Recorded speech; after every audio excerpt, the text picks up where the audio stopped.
और सर की स्पीच के बाद ब्रॉन्ज की रिकॉग्निशन रहेगी। जितने भी ब्रॉन्ज लीडर हैं वो सब लोग पेशेंसफुली यहाँ पे बैठे रहें सर।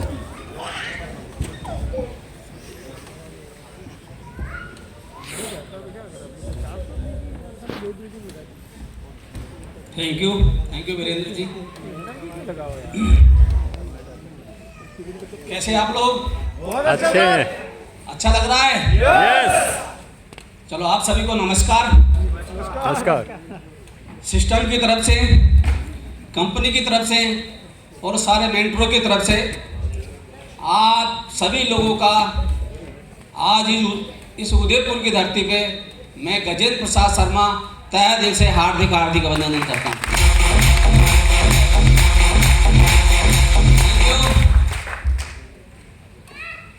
आज मेरे कोच, मेरे मेंटर यहाँ पे मौजूद हैं। मैं इनको सुन के, इनके साथ रह करके, इनकी बात को मान करके यहाँ तक आया। जो बातें इन्होंने बताई वही मैंने मानी और वो बातें आज आपको इन्होंने बताई। अगर आप लोग भी इनकी जो बोली हुई जबान से निकली हुई बातों को अगर मानोगे तो डेफिनेट डायमंड बनोगे। यस। क्योंकि मैंने इनकी बात मानी थी। तो मैं चाहूंगा हमारे ग्रेट गुरु, हमारे ग्रेट कोच के लिए जोरदार तालियां होनी चाहिए। Thank you. मेरे साथी डायमंड वीरेंद्र सुमन जी, जब मैं 12 में आया था तो हमारे लोग मजाक उड़ाया करते थे। मेरे साथ थे, 2 लोग थे मेरे साथ। लोग हमसे कहा करते थे कि ये स्टार सिटी मोटरसाइकिल लेके एक व्यक्ति आया, इन लड़कों की जिंदगी बर्बाद करेगा, अरे चला जाएगा, पता नहीं लोगों का, इन बच्चों का क्या भविष्य करेगा, इनको निपटा के जाएगा। लेकिन मैं लोगों से बोलता था कि एक दिन वो सैलाब आएगा, 12 के अंदर हर तीसरा घर शेप सूद का होगा। और ये भी बोला करता था कि 12 के अंदर डायमंडों की बौछार ला देंगे। आज आप देख रहे हो 12 के अंदर से 2 डायमंड है, यस या नो? यस। तो सर की बात को मान करके मैंने 12 को डेवलप किया और वहां से डायमंड निकाले और भी डायमंड निकलने वाले हैं। तो यहाँ सर की बात को मान करके आप लोग अगर काम करते हैं और वीरेंद्र जी के सानिध्य में काम करते तो क्या लगता है यहाँ से डायमंड नहीं निकलेंगे? यस या नो? यस। तो सर की बात को मान लेना, क्योंकि सारी बात सर ने बता दी है, मेरे को ज्यादा बताने की जरूरत नहीं है।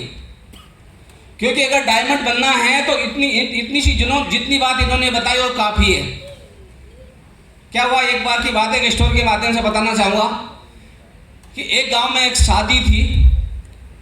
अब ज़्यादा शादी होने की वजह से आखा तीज की शादी जो होती है ना, तो शादियाँ ज़्यादा थी, ब्राह्मण कम थे। तो पंडित जी मिल नहीं रहे थे, तो वो शादी वाले लोग गए ब्राह्मण को ढूंढने, भगते गए तो कोई ब्राह्मण मिला नहीं। लेकिन एक ब्राह्मण मिला जो हल जोत रहा था। तो उससे जाकर कहा, पंडित जी हमको फेरे परवाने हैं। तो पंडित जी ने कहा, मेरे को फेरे पाड़ने आते ही नहीं है। कोई बात नहीं आते, कोई बात नहीं है। मेरे को मंत्र बोलना नहीं आता, कोई बात नहीं, चलेगा। मैंने कभी किया ही नहीं, चलेगा। ऐसे करके उनको ले गए। लेकिन जब वहां पे गए पंडित जी जाकर के मंत्र भी नहीं बोले और न कोई उन्होंने पूजा करवाई और फेरे भी डाले। तो 1-2 फेरे डाल करके और वहां से जाने लगे। तो पंडित जी से पूछा, पंडित जी आपकी सारी बात हमने मान ली कि आपने कहा मंत्र नहीं आते, कोई बात नहीं, पूजा नहीं कराई, कोई बात नहीं, लेकिन 7 फेरे तो डाल दो। तो पंडित जी ने क्या कहा, आप जानना चाहोगे? यस। कि भाई डटना होगी तो 3 मिनट डट जाएगी, नहीं तो 50 परवाड़ों कुछ होने वाला नहीं है। तो अगर डायमंड बनना होगा तो इन्हीं बातों में बन जाओगे, यही बात पर्याप्त है। मैं मेरे बारे में थोड़ा बताना चाहूँगा। कितने लोग ऐसे जो मेरे को पहले बार सुन रहे हैं, हाथ खड़ा करें। चलो मेरा नाम गजेंद्र प्रसाद शर्मा फ्रॉम श्योपुर MP से बिलोंग करता। इस काम को करने से पहले चिकित्सा का काम किया करता था और चिकित्सा का काम को करते हुए मानता था कि मेरे को बहुत अच्छा काम मिल गया, इससे अच्छा कोई काम करने की जरूरत नहीं है। लेकिन परमपिता परमेश्वर को कुछ और ही मंजूर था। हमारे ग्रेट गुरु, हमारे कोच मेरे बच्चों को पढ़ाया करते थे और बच्चों को पढ़ाते हुए उन्होंने मेरे को प्लान दिखाया था और प्लान दिखाने के बाद मैंने बिजनेस को करने के लिए ज्वाइन नहीं किया। मैंने ये सोच करके ज्वाइन किया था कि अगर इनकी बात नहीं मानूंगा तो मेरे बच्चों को अच्छी तरह नहीं पढ़ाएंगे, तो चलो इनकी बात मान लेते। उस टाइम पे रिलायंस का इंश्योरेंस हुआ करता था 15,000 का और मैंने रिलायंस का इंश्योरेंस लिया था ये सोच करके कि इंश्योरेंस पे कुछ जाता है क्या, मनी बैग हमको मिलती, मेच्योरिटी हमको मिलती, कुछ जाता है नहीं, जाने के नाम से कुछ नहीं है, इनकी बात रह जाएगी, कोई बात नहीं है। तो ये सोच करके मैंने ज्वाइन किया था। लेकिन सर ने मेरे को छोड़ा नहीं, बार बार सर मेरे को ले जाते रहे, फंक्शन में ले जाते रहे, कभी एक्टिविटी में ले जाते रहे। मैं मना करता रहा, लेकिन एक बार ये मेरे को आगरा ले गए। वहाँ पे एक सूर सदन के अंदर 2 डायमंडों की रिकग्निशन हो रही थी और उसको मैंने देखा, मैं पीछे बैठा था। जब डायमंड की रिकग्निशन देखी और वहाँ संजय जैन सर जी को मैंने सुना कि मैं साइबर कैफे चलाता था, मेरे 7 लाख का कर्जा था, मैं अपनी ज़िंदगी से उबा हुआ इंसान था, जूते मेरे तलवे नीचे से फटे होते थे, पुलिस करके चलता था, ऐसा मैं इंसान था। लेकिन अनजान व्यक्ति कोई मेरे पास आया, उसने मेरे को प्लान दिखाया तो मैंने सोचा इसके प्लान को ले मैं कर्जे को चुकाऊं। लेकिन दूसरे पल मैंने सोचा, मैंने इस सोच करके इस कर्जे को 7 लाख के बजाय 7,15,000 मान करके इस बिजनेस को ज्वाइन कर लिया। यहाँ तक तो ठीक था, लेकिन उन्होंने एक बात बोली कि मैंने यहाँ से कमाए 7 साल में 7 करोड़ रुपए।